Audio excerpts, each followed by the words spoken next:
At 6:00 a.m. on a Monday, I stood in the frost behind my cabin with my hand on a steel valve, and I turned it until it stopped cutting off the water for an entire neighborhood downhill. Within half an hour I could hear the distant chaos carry up the slope. Phones ringing, car doors slamming, people yelling like the world was ending. And the sick part is, I didn't do it because I'm cruel. I did it because a woman from the HOA tried to erase my family from our own land. My name's Ethan Carter. I'm 42 and I bought back my grandfather's cabin on Crystal Lake the minute I could afford it. It's not some glossy vacation rental with matching patio furniture and fake lake life signs. It's a real cabin, old wood, honest nails, the kind of place that still smells like pine when the sun hits the walls. The first time I met Linda Whitmore, she didn't say hello.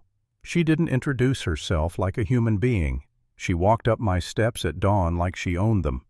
Glossy hair, perfect clipboard tucked under her arm, and behind her were two guys with measuring wheels and a third with a camera pointed at my porch like my cabin was a crime scene.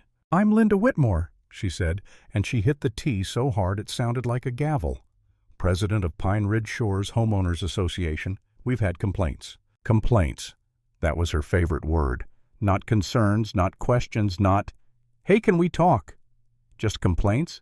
Like the whole community was a jury and she was the judge. She shoved papers at me and started reading like she was doing morning announcements. Exterior not in compliance. Structure not approved. Unpermitted modifications. Unsafe and unsightly conditions affecting property values. I took the stack, flipped through it, and I swear she was watching my face the way predators watch fences. I kept my expression calm, mostly because my brain was trying to catch up to the absurdity this cabin was older than her entire subdivision. "Linda," I said, slow and polite, "this cabin existed before your neighborhood did." She smiled like she'd been waiting for that line. "That doesn't exempt you from the rules.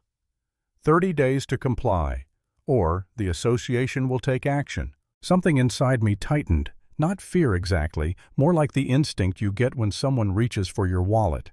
I stepped back into my doorway, grabbed the folder I keep for permits and deed records, and handed her copies like I was feeding a vending machine. Her smile flickered, just a little, because the papers didn't care about her tone or her clipboard or her title. The deed showed my property line clear as a scar. The county permit showed the repairs were legal.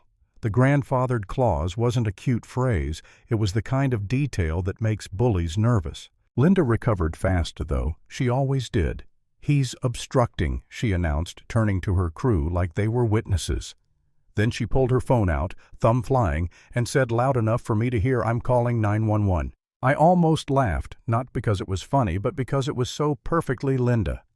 When she didn't get her way, she escalated. When she couldn't win with paperwork, she tried to win with uniforms. The deputy who showed up was young, calm, and visibly tired of people like Linda.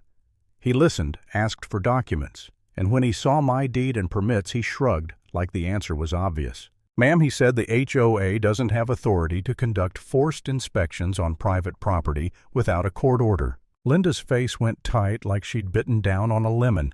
"So you're just letting him—" "I'm telling you what the law says," the deputy cut in, still polite, still firm.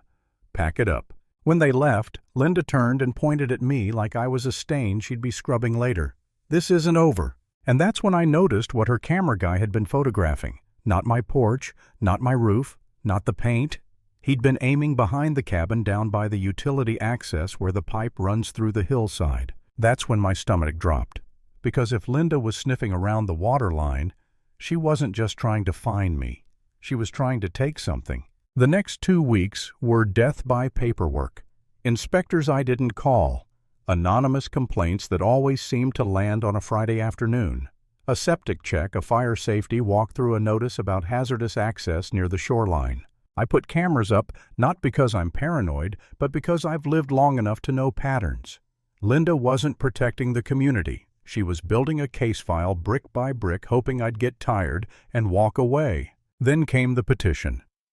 One night right at sunset, I heard voices at the end of my driveway. I walked out and saw a cluster of homeowners, some curious, some uncomfortable, and Linda standing front and center like she was running for office. She held up a stack of papers like it was holy scripture. 127 signatures, she announced. Your presence here is a threat to our community. You need to sell and leave." I looked at the faces behind her. Not monsters, just people. People who'd been told a story. People who didn't know me but trusted Linda because she wore confidence like armor. I wanted to shout. I wanted to ask them if they'd ever even seen my cabin before Linda told them it was unsafe. But I swallowed it because yelling in front of a crowd is how you hand the villain a trophy. "This is private property," I said. "Steady. I'm not leaving."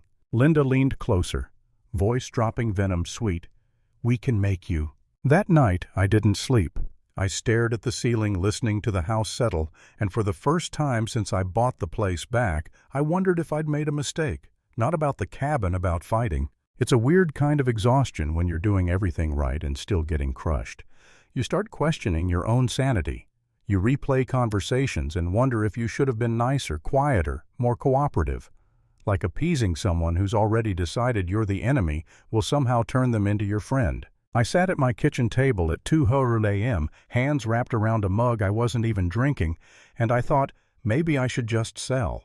Maybe peace is worth more than pride. Maybe Grandpa's cabin is just wood and memories, and I'm being stubborn. And then, like a slap from the past, I remembered him telling me something when I was a kid.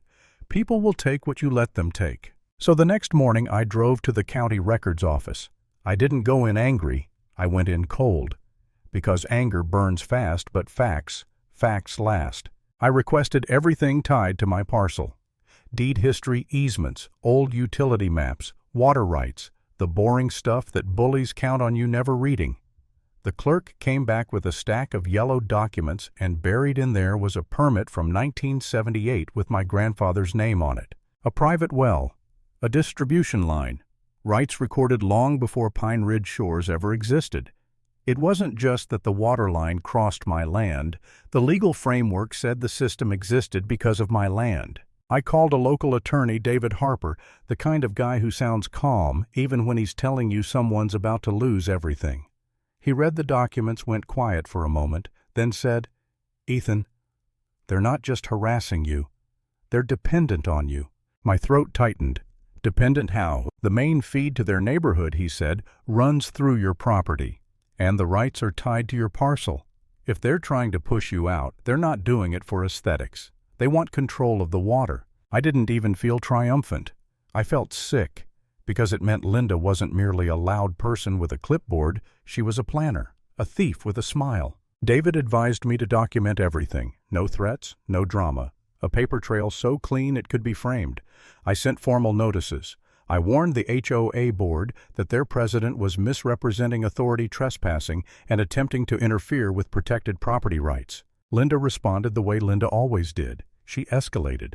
2 nights later, state troopers showed up at my door because Linda had claimed I'd threatened her. Threatened her. Me, the guy who barely raised his voice at her petition circus. They kept me on my porch while they ran checks, asked questions, stared at my cameras. I answered calmly, but inside I was shaking with this quiet, poisonous rage. Because when someone lies to the police about you, that's not neighborhood politics anymore, that's a weapon. After they left, I sat on my porch steps and felt something crack. Not my temper, my hope. I stared out at the lake moonlight on black water, and for a second I thought, I can't beat this. She can just keep calling, keep lying, keep grinding me down until I'm broke or locked up. And then my phone buzzed. A text from David. "If you keep playing defense, she'll keep swinging. You have leverage. Use it legally." Leverage. The word sat heavy in my chest. I walked behind the cabin to the utility access again, flashlight cutting through cold air, and I found the valve box half buried under pine needles like it was hiding from the world. I didn't want to hurt innocent people. I didn't want kids without water or an elderly neighbor struggling. But I also couldn't let Linda keep treating me like a target dummy while she tried to steal my property out from under me. So I did the only thing that made sense. I notified the utility office that I'd be conducting emergency maintenance on my private line due to ongoing interference.